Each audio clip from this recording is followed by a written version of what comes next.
Welcome, welcome. Very glad that you're here for this evening, for this very special speaker. My name is Cynthia Cutting. I'm from the Museum of the White Mountains and happy to be here with Rebecca Enman, my right and left hand here, who is making it all work for you. And we are really thrilled to be presenting the wonderful exhibit at the museum this summer, Wayfinding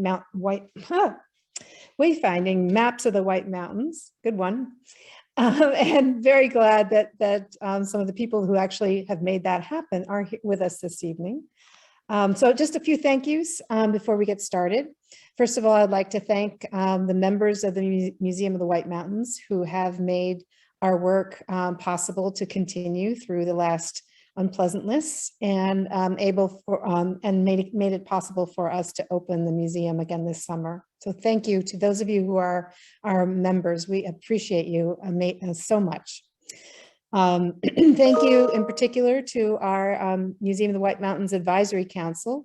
Our advisors help us through decision-making, ideas, thinking of ideas for exhibitions in the future and ideas for how people, our members and others interact with the museum and support it. So it's due to their hard work and their financial support that we are in such a great place today. So thank you to advisors who are here this evening. Two of whom were instrumental in making this exhibition happen. Our co-curator, Adam Apt, is here this evening. He's one of our advisors and worked really hard to help us assemble the group of maps that we have on view at the museum today. So thank you again, Adam, for all your work in making it possible. Dave Gavatsky is also here this evening, who is a special advisor for this exhibition process and brought in lots of maps, always had another map or 10 more to bring.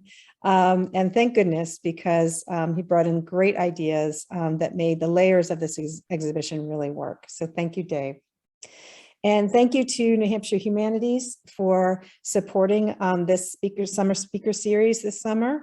We have a grant from the Humanities, New Hampshire Humanities, for the entire series, and this is something that really made it possible. So we are very grateful for their support.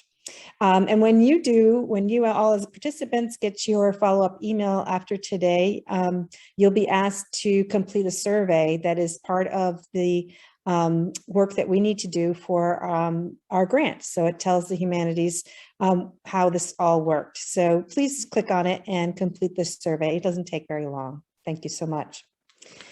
So very pleased to be presenting Larry Garland this evening. Larry has done talks for us before in the past, and we are always grateful for his information and ideas. I heard at one point a statistic that something like 75% of jobs that current students will have in the future have not been invented yet. And I think that kind of idea might have existed for a while. In fact, I think Larry had this emerging career experience himself. He began in his second career by asking AMC why they weren't using digital technology to make contemporary hiking maps. That discussion evolved into the job that hadn't existed. And he has been AMC's cartographer for the 25 years since. As many of you know, the second career for Larry followed his degree and previous work in business and computer information systems. And you also may know that Larry is a seasoned hiker.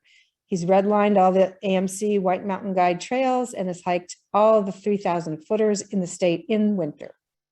As Ed Parsons, who's with us this evening, quoted Larry in an article he wrote about Larry this spring, which I recommend highly, the question emerged for Larry and continues, do I have this job because I hike, or do I hike because I have this job? I just love that. Thank you, Larry, for bringing your presentation to us this evening. And everyone, remember, you can add your questions for Larry into the chat this evening, and Rebecca will raise them for him at the end of the presentation. Are you ready, Larry? I believe I am. Let's see. All right, let's go. Let's see if we can share the screen and get started.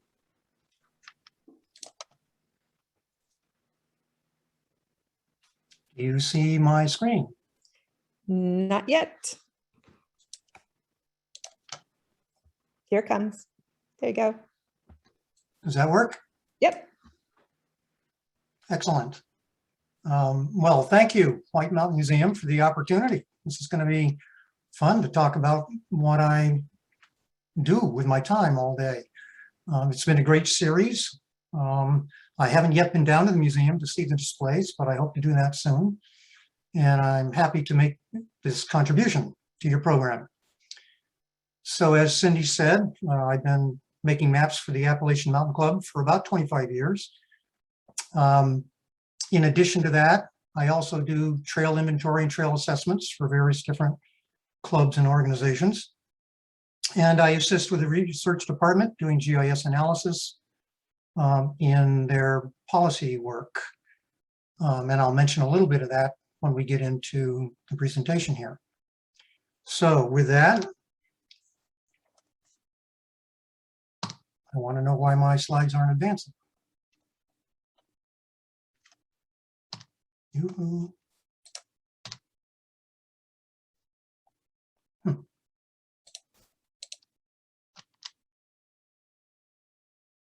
Okay, so tonight I'm going to talk about technology and how technology informs our historical understanding of the White Mountains. I am neither an historian, nor am I a technologist. Rather, I say I'm a user of technology or a practitioner. But there are certain aspects of technology that I don't fully understand. But I have to make it work. That's my job. So there are some interesting challenges that I face doing that. We'll take a look at very briefly at some early map making to give us some historical background or context, and then we'll move on to some more recent innovations. I particularly like this quotation by Robinson and Pecheknik that states that our understanding of the spatial world is based on knowledge which comes from experience. I certainly like to do my work that way. I visited personally most all of the destinations that I've mapped, which allows me to live in the map as I'm making it and see it in my mind's eye. And I just find that just very helpful to the map making process. Of course, maps we think of first as being navigational tools, but they can also be a picture of the landscape, as many of the historic maps are. They give us a picture of how people viewed the landscape in their time. And it also gives us a sense of place, whether that might be real or imagined. And we'll come up with some examples of some not so real maps a little later on, which might be interesting. So just briefly, a look back at where we've come from. I think we've seen a lot of these early maps in other presentations here as part of this series. Mapping of the White Mountains has been going on since the mid-1700s. And there's a long legacy and a rich history of mapping that we can, if you'll pardon the pun, draw upon. So when the Appalachian Mountain Club was formed in 1876, their initial charter was to carry on a systematic exploration of the White Mountains and publish their findings. I also really enjoy the second bullet, which expresses their hope that the club, the Appalachian Mountain Club, may be able to publish a detailed and accurate map of the White Mountains upon a large scale and in the very best style of workmanship. So I imagine giving this presentation to some of the early club founders and wondering how they might react to some of the things we're going to talk about today. So the AMC published their first White Mountain Guide in 1907. The early AMC maps were drawn by Lewis Cutter.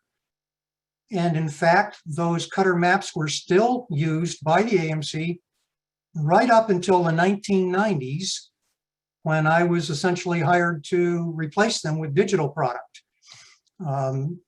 So we are now working on the 31st edition of the White Mountain Guide, which will be due out in 2022. It's next summer. So carrying on that legacy. So let's take a quick look at the resources or the technologies that were used back in the early days. Those technologies were basically direct observation, aided by compasses, odometers, barometers, but all those observations had to be hand recorded. And so everything was firsthand.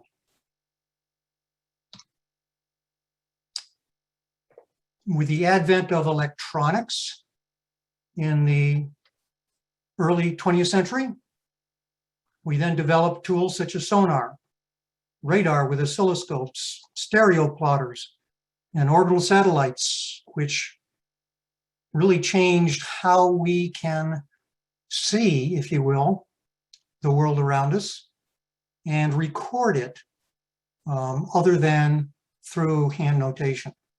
So a very, very different way of creating maps using electronic instrumentation. When we get up into the latter part of the 20th century, we begin seeing some digital initiatives. Some of these were started mid-century, although they were scientific and military in nature and some hobby devices. It took some time, a few years, for those technologies to really reach the public sphere, to become common or commonplace for us to use. And it's fun for us, I think, to think about, can you recall the first time that you used a cell phone? Or the first time you used a web browser? When we look at these historical timelines, it's really not all that long ago. But now we have things like global positioning, geographic information systems, internet. One way to think about this is my definition of middle age.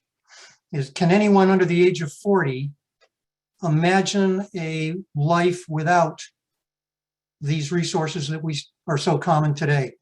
GPS and internet and Google Earth. They've just become part of our daily fabric. So to all you middle-agers out there,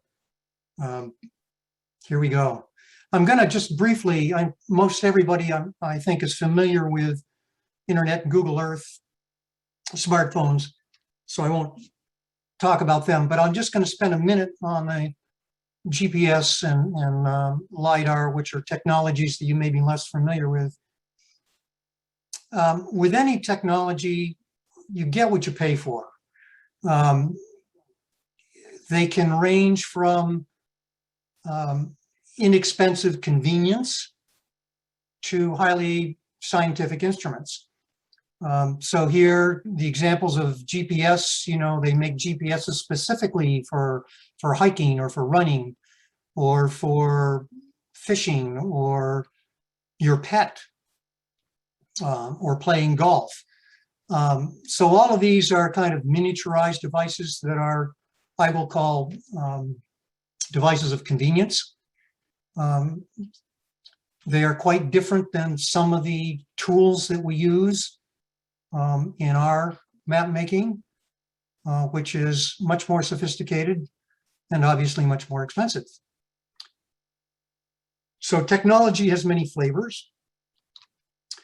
I will talk just a minute about LiDAR for those who may not be familiar with it. Light detection and ranging uses laser light pulses. Typically in our application here, from airplanes flying overhead, although there are such things as land-based LiDARs for local area applications. But these planes are flying 200,000 to 300,000 feet above the landscape, emitting laser pulses at a rate of 50,000 to 300,000 pulses per second in kind of a sweeping motion that go back and forth across the land. And then each one of those pulses is a data point. In fact, it is more than one data point. This is multivariate data. Each laser pulse has multiple returns. You know, the first thing that the light bounces off of, and the second and third thing that that pulse bounces off of, and eventually the bare ground that it bounces off of, back to the instrumentation in the airplane. So there can be 4 or 5 or so returns, and then each return is measuring, obviously, the time it took for that return, which is the distance, which is a measurement of, in this case, elevation. But there are also some other measurements that it takes in terms of the intensity of the pulse. So whether it's bouncing off of a soft surface like a tree leaf or a hard surface like asphalt pavement. So it's very robust data. And it's very useful in terms of the different ways that it can be interpreted and applied. Just to give you a sense of what all that data amounts to, this is what is called a tile. It's a 1,500 by 1,500 meter plot of all the laser reflections that were collected in that area. Over 5.5 million points, which add up to about 154 megabytes of data just in that one sample plot. In addition to the number of points, I mentioned the intensity returns. The intensity returns can give you a very different picture of what that landscape looks like. So those are some of the technologies that we're working with today.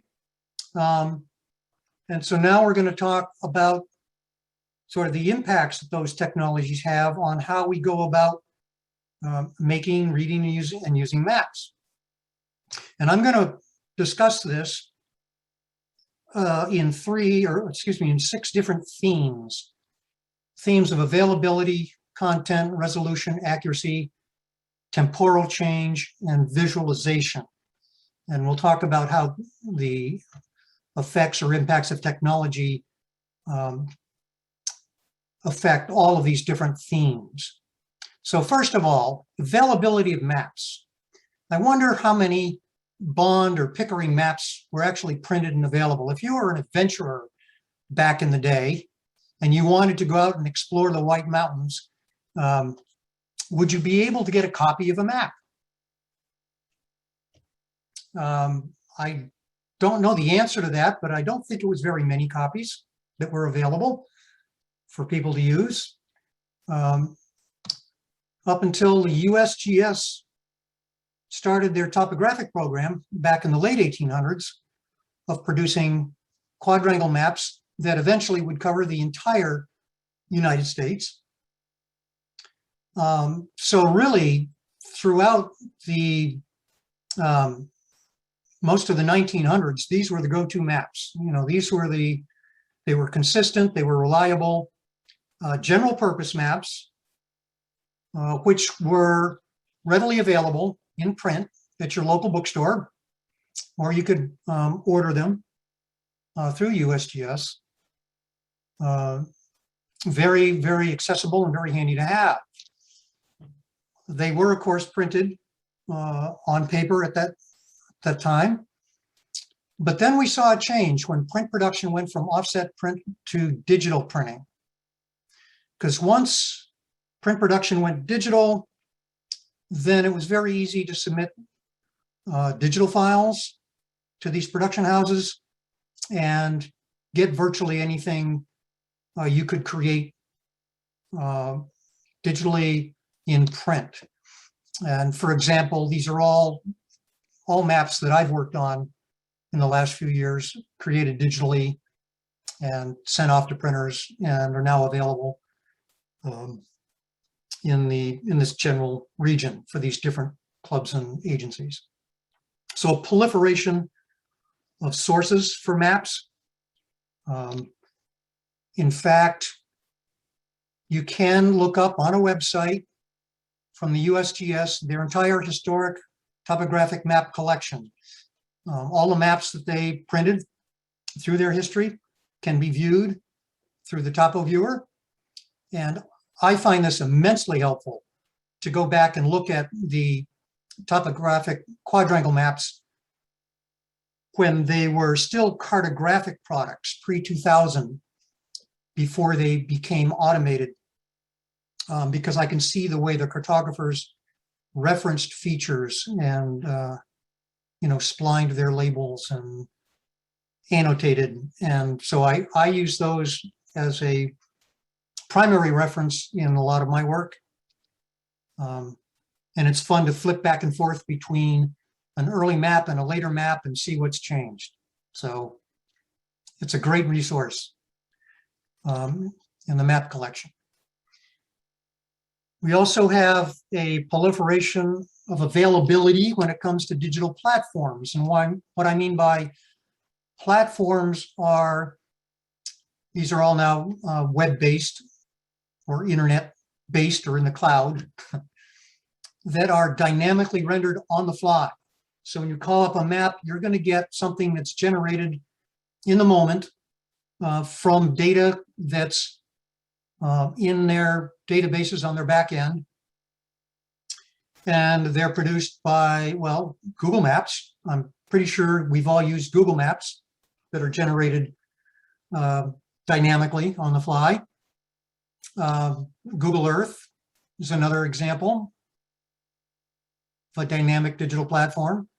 New Hampshire Granite also has Granite View, their digital platform for viewing all the data that they house down at their archives at UNH.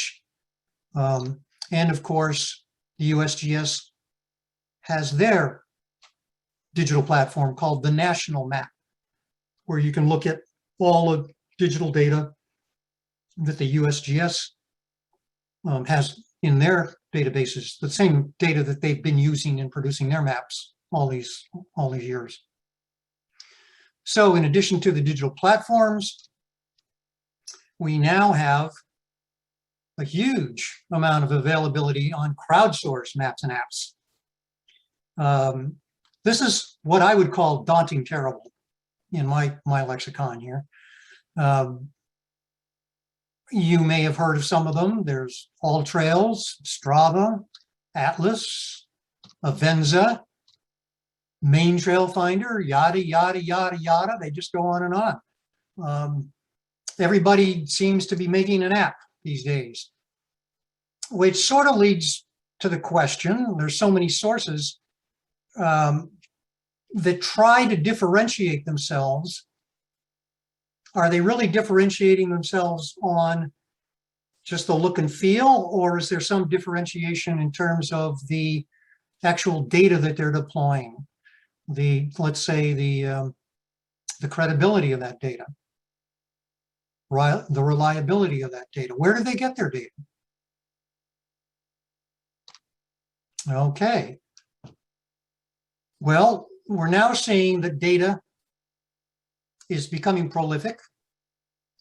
It's moved from being a first-hand observation we saw in the early history to now being a shared resource, which is both an opportunity for fact sharing, which can be helpful, as well as misinformation. If there's some data out there that has not been fully vetted or qualified and it gets spread around, people may begin to rely on that information without knowing as to its reliability. There have also been cases cited of people distributing data about trails, in this case that we're talking, when in fact the landowner doesn't want people hiking on their property.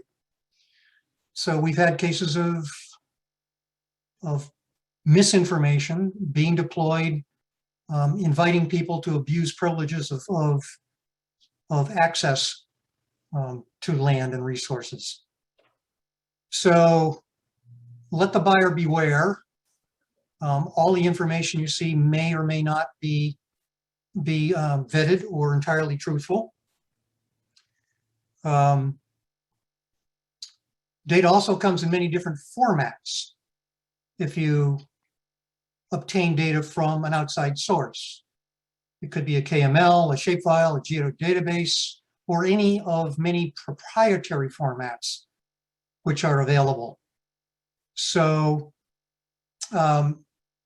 just because you went out and bought a whiz-bang GPS unit doesn't necessarily mean that you can load data or obtain data from some non-compatible source. Very often these devices will have their own proprietary formats, and they force you into using their own data, which again could be a third-party resource.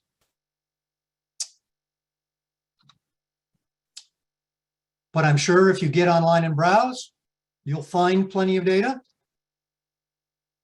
Just caution you to check to see if it's right.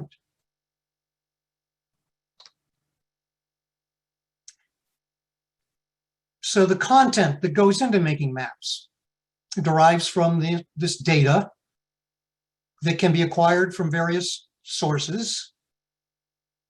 And I do have to say that in my work of composing maps, the vast majority of my time, over half of my time, is in checking data sources for validity. Is it truthful? Is it credible? I have to trust the data before I publish it in a map. And that can mean checking various different sources: the landowner, the land manager, the agency or person that first collected or distributed the data. Very often we'll try to dig down into what's called metadata, the data about the data, which documents where that data came from. I'm sure that many of us have used GPS units in our cars to try to get from point A to B. And how many stories have we heard about our car GPSs steering us on undrivable or impassable roads, or dead-end roads, or roads to nowhere? If you've had that experience, then this is exactly the dilemma I'm talking about in terms of vetting data for its usefulness, its credibility. What do we know about these features? And that gets into what we call attribution. When I'm gathering or assimilating data from many different sources, I'll put it into this is an ArcMap GIS program, and I can see how data lines up. I can check to see how it juxtaposes its content. I can validate whether a line is truthfully a trail as opposed to an abandoned road, as opposed to a snowmobile trail, as opposed to, some other kind of like mountain bike trail. All of that screening of data, I will crunch here in this GIS program and make sure that everything is attributed or tagged appropriately, so that when I bring it into the map making program, that it looks the way it's supposed to look. That a trail looks like a trail, a road looks like a road, a highway looks like a highway, and a dirt road looks like a looks like a dirt road. And all of that is based on this attributing of content. Once I get the data attributed, it then gets pulled over into a graphics program. In this case, I'm showing you Adobe Illustrator, where I can apply different styles, rendering graphic styles, to those attributed features. So everything I've attributed as a trail looks like a trail. Everything that's attributed as a four-wheel drive woods road looks like a four-wheel drive woods road in my standard style definition. And the same applies to all the fonts and symbology. Those are all in style libraries, so that the text that's used for annotating a facility looks different than the text that annotates a conservation land or a water body, and those are all defined in character styles in the library. So the capabilities of the software are tremendously helpful in rendering the maps and how they look. So I'm going to switch now from what we talked about, these what I refer to as vectors, the lines and points and areas that we see in a map, to rasters. And rasters are graphics or graphic data structures which are made up of pixels, these little square cells, and it's like a checkerboard or a photograph. I mean, one cell itself doesn't tell you much, but in the context of a larger landscape, the assemblage of cells can tell you what that landscape looks like, because each cell is attributed. It's given a value. If we're talking about a elevation raster, then the value of that cell will be an elevation. If it's a land cover raster, then it will be a cell that's attributed by its type of land cover, whether it's water or forest or urban development. So assembling these cells into large images, like a photograph, is what rasters are all about. Now, when I first started working in the mid-90s, our view of the Earth was delivered in rasters with cell size of 90 meters by 90 meters. So however that 90 meter by 90 meter cell was classified is what that area on the ground looked like. I'll be showing you some examples of this later on to give you a visual picture. But soon after, in the early 90s, mid to late 90s, rasters became available in 30 by 30 meter resolutions, which meant that we could get a much finer detail or definition of the landscape. And then it wasn't long after that that we got 10 meter by 10 meter raster cells. And even today, now we can get LiDAR and aerial photos at a 1 meter by 1 meter resolution. So this evolution in raster cell size has made a tremendous difference in terms of our understanding of the landscape at a much more detailed scale.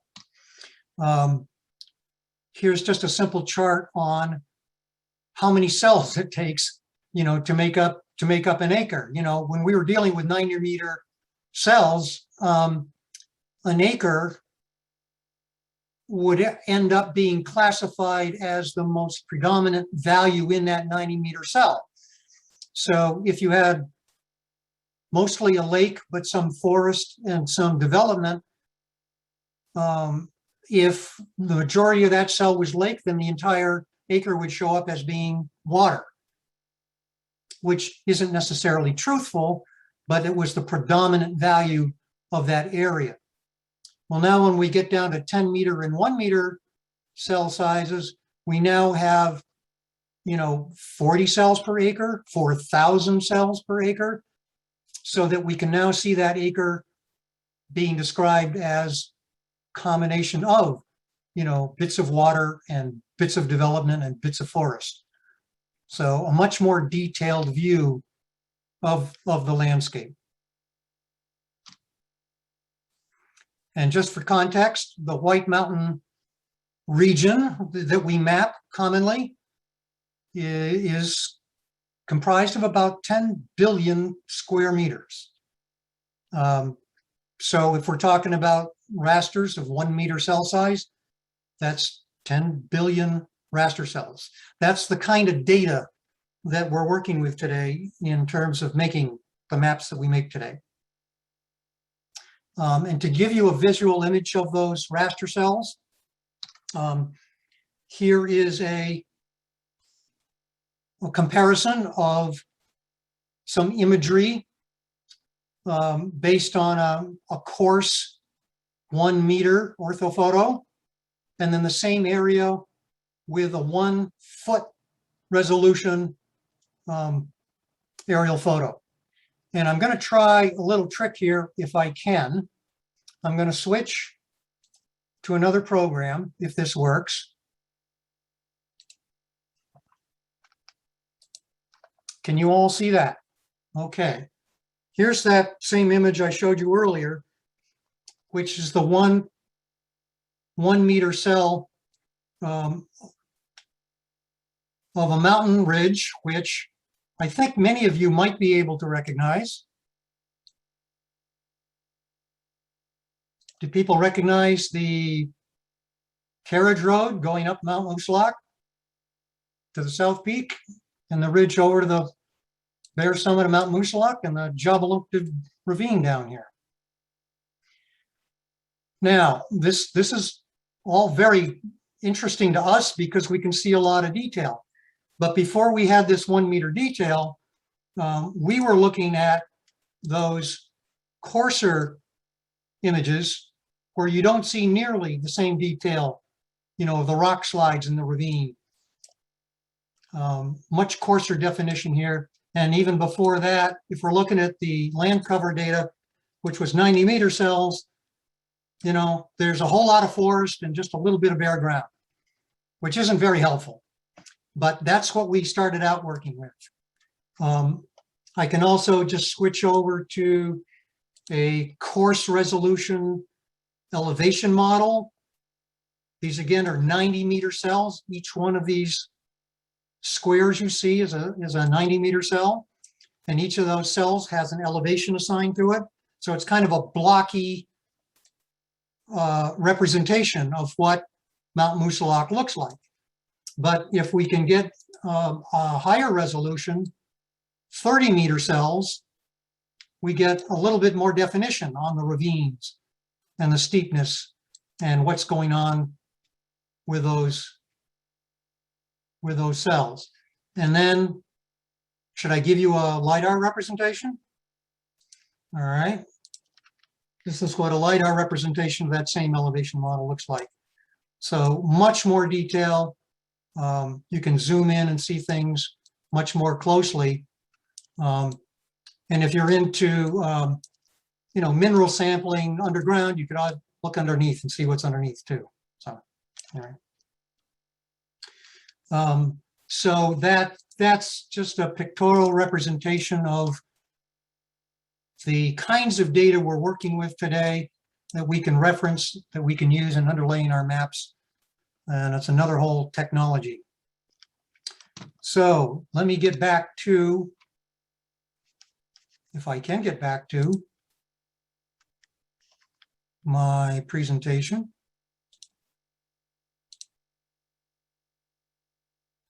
Are we there? Okay, we're back. There you go. Yep. Thank you. So I'm still missing one thing here. Hold on. There we go. So that's resolution. The next theme I want to talk about is accuracy. And I'm sure many of you have seen Franklin Leavitt's map of the White Mountains. These maps were very, very popular, but they're not very accurate spatially. That didn't seem to matter in the day. As I said at the top, maps are useful for our sense of place, real or imagined. And here you have a lot of imagination going on in the pictographs that he's inserted in them, in the drawings of the waterfalls and the cascades, and the different depictions of the towns. So it's illustrative, it's fun. Used primarily as a souvenir map, but it's not one that we would use for navigation or for an accurate sense of place. But how accurate is accurate? We've got a picture here of the Crawford-Notch quadrangle. And over here in the kind of the purple lines are the lines that USGS had published and distributed for years as representing the trails in that area. Well, we know that USGS was not walking these trails in the backcountry in making their maps. They didn't have the manpower, obviously, to do that. So a lot of particularly the backcountry trails, backcountry facilities were often schematic. When we compare them to the data that we can collect today with our higher technology GPS units, we can see that some of the trails were off by as much as, a quarter mile in some places. And I did check that most all of these are misrepresentations in accuracy as opposed to relocations. There was one relocation down here in Webster Cliff, which is a legitimate relocation. But USGS was looking at things mostly from aerial photographs, from what they could see from above. And they could map the front country a lot better than they could map the back country. I think we're all aware of Brad Washburn's map. This was a cartographic wonder. It took him 10 years to make. And of course, it wasn't just Brad. He had a lot of people working with him. He contracted a lot of people. He worked with Swiss cartographers for the rendering of the map. It was an amazing piece of work. And it was entirely pre-digital. It was all hand-drawn. And he took his measurements with these ground-based laser rangefinders. Now, this is an early form of a laser which would shoot a laser beam to a target, which was a reflective prism that would bounce the light beam back to him. And the time it took for the beam to travel over and back was the distance. And he recorded, again, manually, all of those distances. And then in a later step, he had other people, perform the trigonometry of the elevations and angles combined with those distances to calculate the elevations and placements of his measured points, or what we call control points. That was a lot of work, and it's been well documented. It's been written up.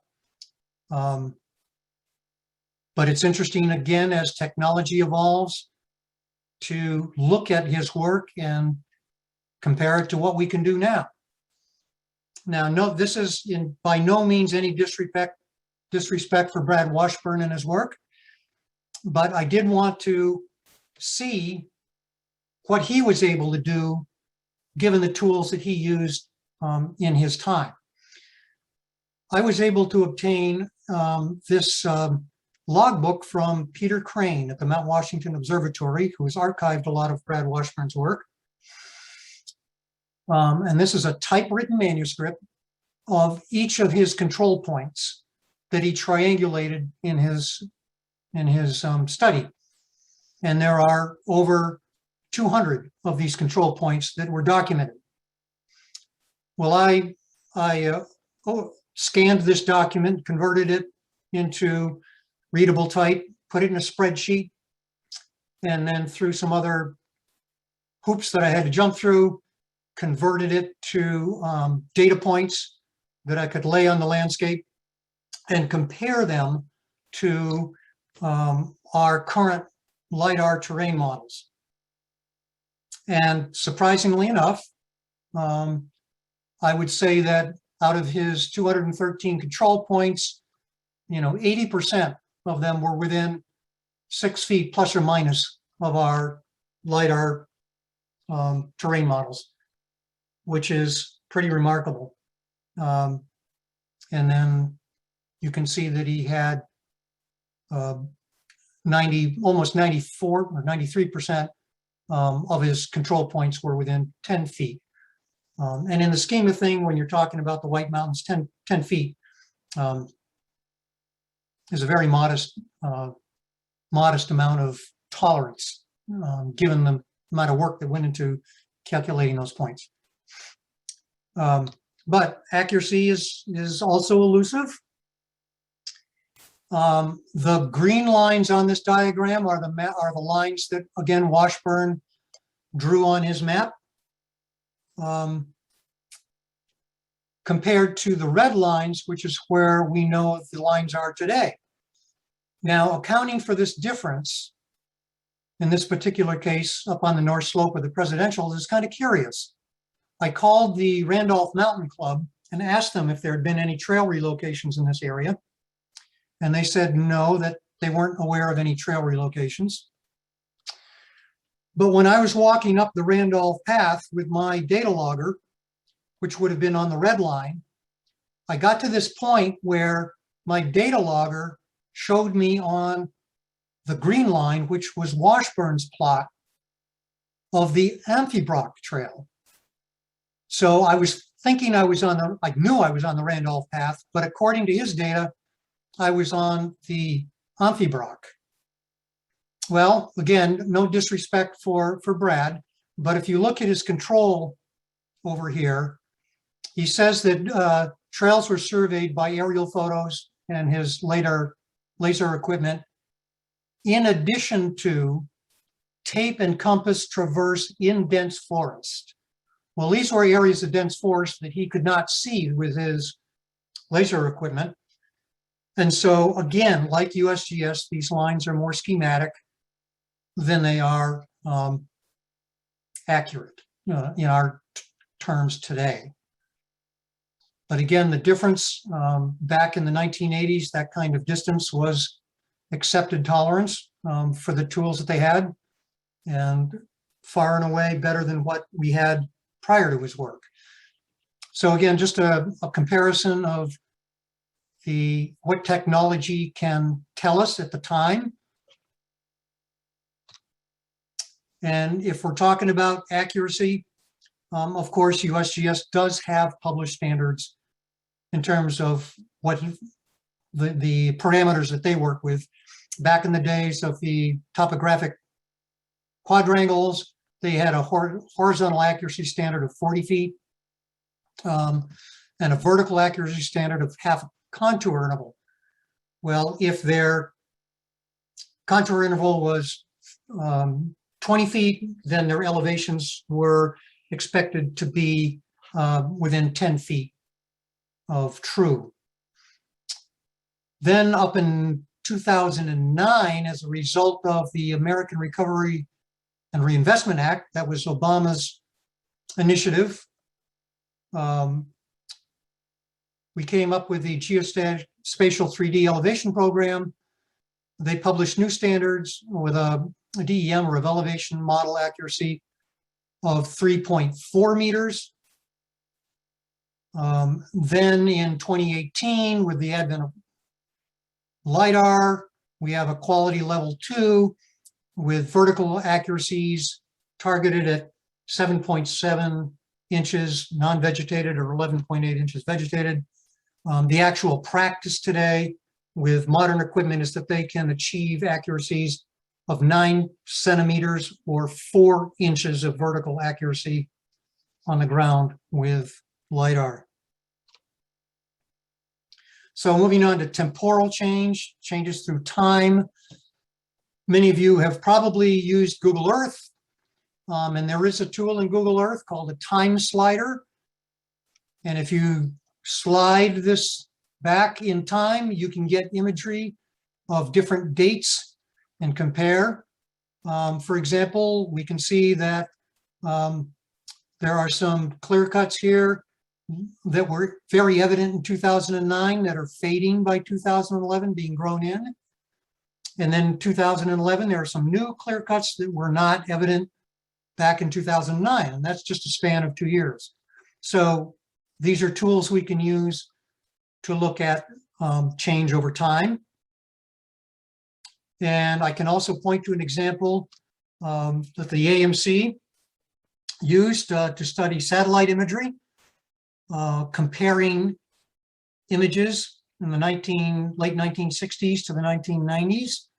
And by processing these satellite images, normalizing them and classifying them, we can see how the landscape changed. In this case, we were studying the changes in forest cover, and we could tell when patches of forest were cut over time.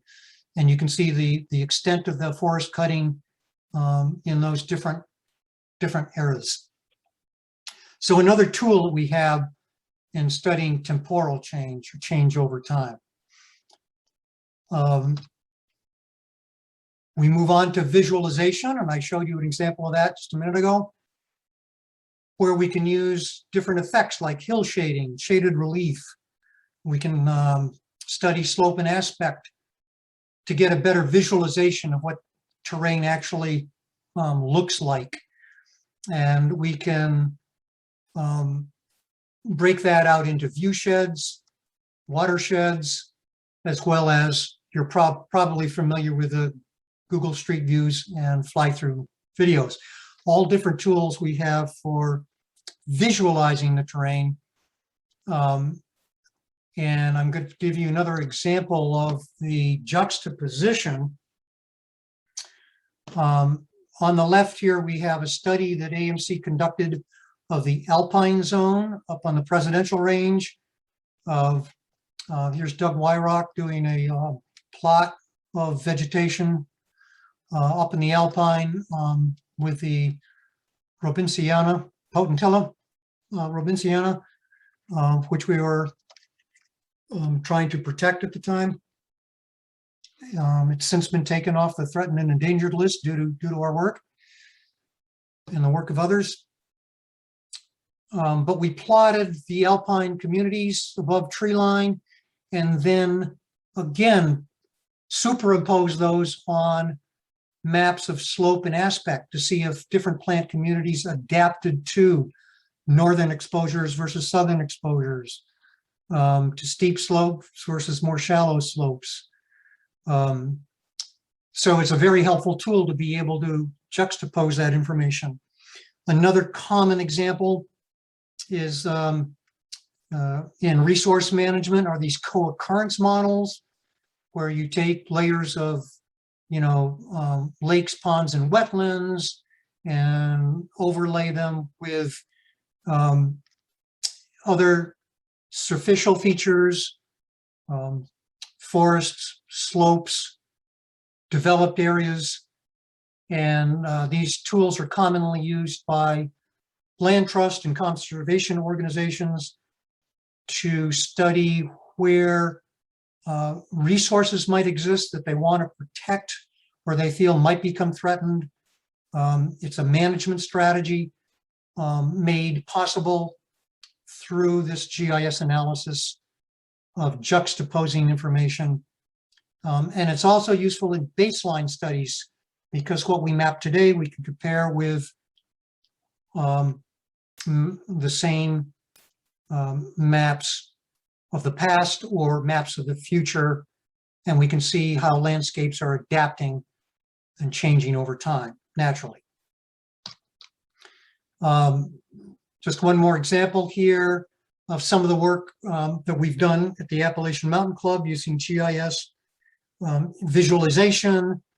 On the left is a study we did of the visual impacts of viewshed analysis of some potential wind tower development in the Berkshires in Western Massachusetts.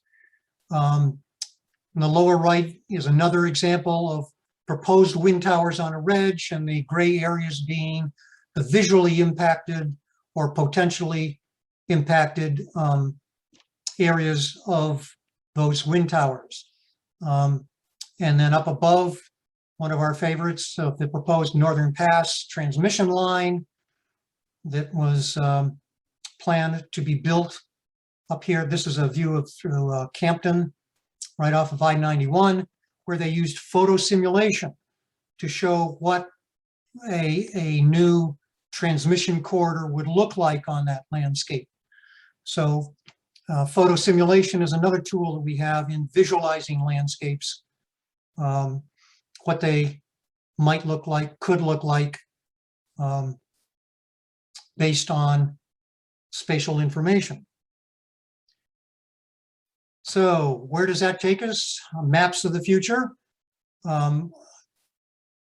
These tools and proliferation of data are allowing us to study things like resilience, climate adaptation, and even social equity.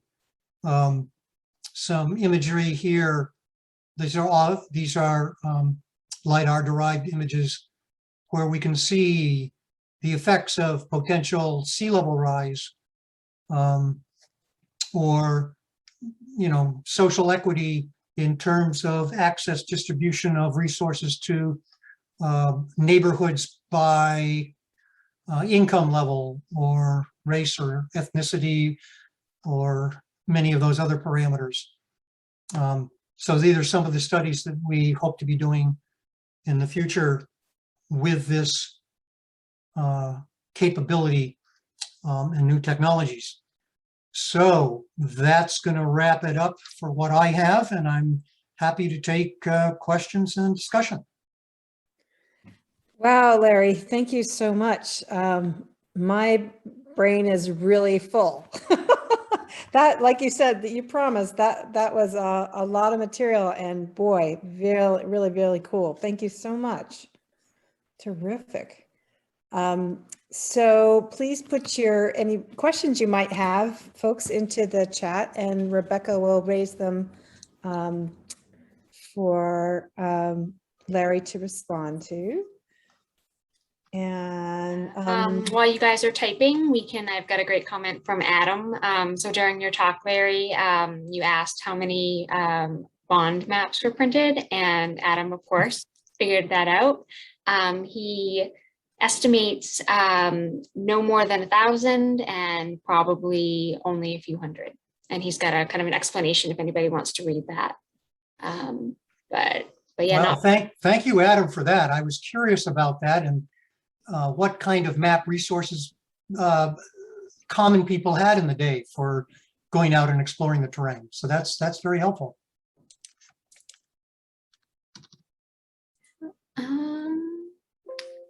Looks like there's not anything yet. I don't know, Larry, do you want to ask your own question? I know you had a few that you wanted to bring up. Well, gosh, I mean, there's so many stories we could talk about hiking.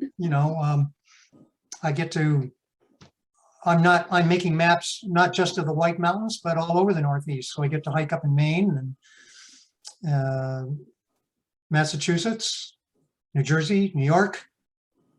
And it's kind of interesting that, people ask me what I do on my day off, and it's not uncommon for me to be out hiking on my days off to explore areas that I may not be officially mapping. So I guess, I don't keep accurate logs or records of every hike I take, but I know it's several thousand miles that I've hiked here in New England. And recreationally, I vacation every year overseas. I try to get overseas to hike. I've been in over 24 countries, and I'm sure I've hiked literally thousands of miles in other countries of the world. So it's just a wonderful way to see the world. And it's just so important to me to have that experience in creating these maps and drawing upon the firsthand experience being in the backcountry in composing the maps. I don't know how large companies like National Geographic do it, you know, out of their offices in Colorado. But there you go.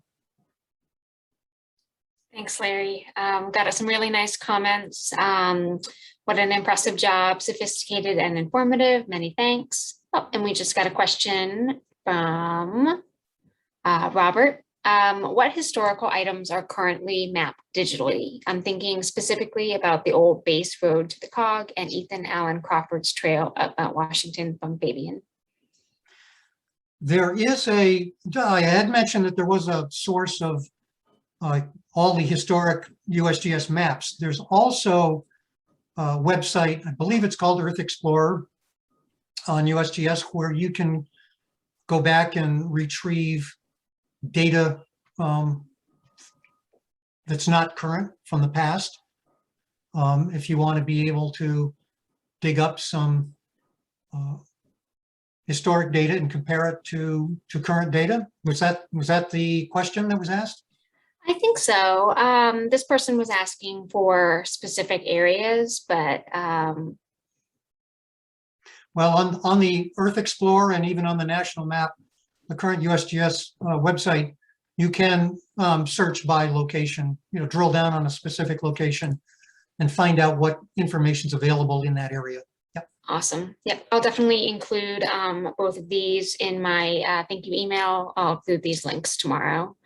All right. Question from Mark. Are there many others doing this kind of work in New England? Well, there are a couple other people that do cartography. It's hard to say whether or not, you know, it's a full-time endeavor. I mean, as I've mentioned, I do share part of my time with the rest of the research department and doing other work. The other map makers in the area I know do have other work that they do. My comment about cartography, I get a lot of inquiries about students going to college and wanting to know about studying cartography. And I'm not that familiar with very many programs that are specifically cartography. There is one down at Clark University in Worcester, Mass. But most of the map making today is applied to different studies like environmental studies or land use planning. So if you get into working in environmental studies or conservation, that's where kind of the rubber hits the road in terms of a lot of the map making today. I know we're getting, we're past 8 o'clock. I do have one other question, but maybe Larry, I'll send that to you tonight, and I'll include that in my email tomorrow. It's kind of maybe a more complicated question. So then yeah. Great. Well, thank you so much, Larry, for your presentation this evening. I loved the colors. I loved all the different information about the history of map making in this kind of the tools and the technology angle. I learned a lot, and I loved the comparisons that you had for the different amounts of information that would make the map more detailed. That was really cool. Really love that. Thank you so much. Really appreciate it. And thank you everyone for being with us this evening for tonight's speaker series. We hope that you'll join us again next week. And do look for Rebecca's email. Remember to fill out the survey for us. And you'll get more information from the links that Rebecca mentioned this evening in that email. So thanks everybody for being with us tonight. And we hope to see you at the Museum of the White Mountains. Come see the exhibition. You will love it. And if you're not a member yet, please do join us. We would appreciate your support. So thanks again, Larry, and thanks all. Have a great night.